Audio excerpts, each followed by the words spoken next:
राम राम सभी को। तो सबसे पहले जब हवन शुरू करते हैं तो हवन को इस तरह से प्रणाम करके हम अग्नि देवता को है प्रज्वलित कर लेंगे, क्योंकि ये हमारे साक्षी होते हैं हमारे हवन के।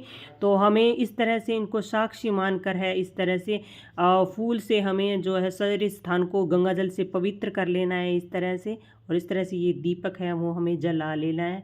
और हमने चावल हाथ में लेकर हम अग्नि देवता को कहेंगे कि भी हे अग्नि देवता, आपको साक्षी मानकर मैं ये हवन कर रही हूँ, तो आप मेरे इस हवन को साक्षी बनकर है हवन को जो है मेरे सफल बनाइए। तो इस तरह से फूल लेकर हाथ में इस तरह से आप यहाँ पर अग्नि देवता को है वो फूल और ये चावल अक्षत मतलब चढ़ा दीजिए। फिर हाथ में अक्षत लेकर आप संकल्प लीजिए कि भी ये जो मैं हवन कर रही हूँ, जैसे मैं महामृत्युंजय का जाप कर रही हूँ, तो मैं यहाँ पर संकल्प ले रही हूँ कि किसके निमित्त मैं कर रही हूँ। तो भी हे प्रभु, मैं ये हवन आपके निमित्त कर रही हूँ, तो आप मेरे है वो सभी कष्टों को दूर कीजिए। तो ये हवन की आहुतियाँ आप स्वीकार कीजिए।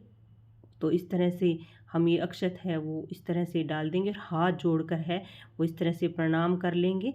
और अभी हम जो हाथ में अक्षत लेकर मैंने जैसे ले लिया है, तो हमें दसों दिशाओं में कहना है हे प्रभु, आप दसों दिशाओं से मेरी रक्षा कीजिए। तो इस तरह से दसों दिशा में आपको फेंकना है। फिर आपको गंगा जल हाथ में लेकर ओम गोविंदाय नमः, फिर दूसरी बार हाथ में गंगा जल लेकर ओम केशवाय नमः, और तीसरी बार फिर गंगा जल इस तरह से लेकर और ओम गोविंदाय नमः। इससे आपकी वाणी और शरीर शुद्ध हो जाता है। और एक साइड में आपको हाथ इस तरह से दोनों है वो साफ कर लेने हैं। और उसके बाद हम सबसे पहले भीमसेनी कपूर लेंगे। भीमसेनी कपूर से ही हम अग्नि है वो प्रज्वलित करेंगे। तो हमने ले लिया है भीमसेनी कपूर।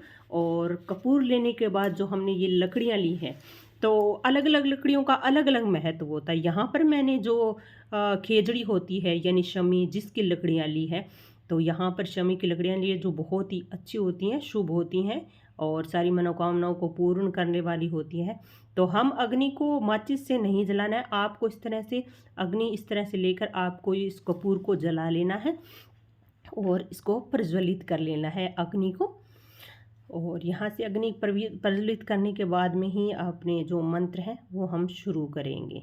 तो हाथ जोड़कर आप पहले यज्ञ देवता को प्रणाम कर लीजिए और उसके बाद में जो हम अपना यज्ञ शुरू करेंगे। और घी है, आपको गाय का घी लेना है। त्र्यंबकम यजामहे सुगंधिम पुष्टिवर्धनम उर्वारुकमे वंदना मृत्योर्मोक्षी अमृता स्वाहा। ओम त्र्यंबकम यजामहे सुगंधिम पुष्टिवर्धनम उर्वारुकमे वंदना मृत्योर्मोक्षीमामृतात् स्वाहा। तो इस तरह से हम जो है ये महामृत्युंजय मंत्र का है जाप करेंगे। इसको 108 बार आपको महामृत्युंजय मंत्र का जाप करना है।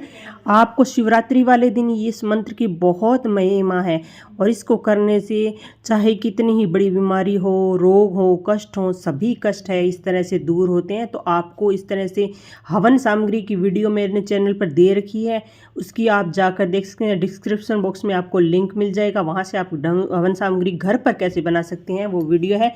तो इस तरह से आप शिवरात्रि पर कर सकते हैं। आप चाहे जब भी ये महामृत्युंजय मंत्र का जाप करके आप है ना, इससे जितने भी रोग हैं, कष्ट हैं, अगर आपके घर में कोई वेंटिलेटर पर जा चुका है या किसी के घर में बहुत ज़्यादा बीमारी हो गई है, तो आप इस मंत्र के जाप से आप हर रोग हर कष्ट दूर कर सकते हैं।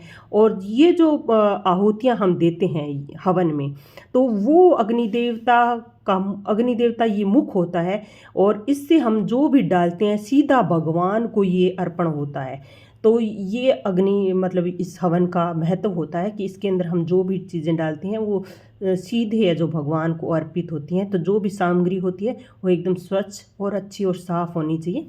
तो इस तरह से हम ये हवन है वो हम अपना संपन्न कर लेंगे। तो अगर आपको वीडियो अच्छी लगी हो तो हवन की और भी वीडियो देखना चाहते हो, जानकारी और भी चाहते हो, तो चैनल को अभी सब्सक्राइब कर लीजिएगा, क्योंकि इसी तरह से जानकारी वाली वीडियो मैं लेकर आती रहती हूँ। तो अभी सब्सक्राइब कीजिएगा। राम राम सभी को।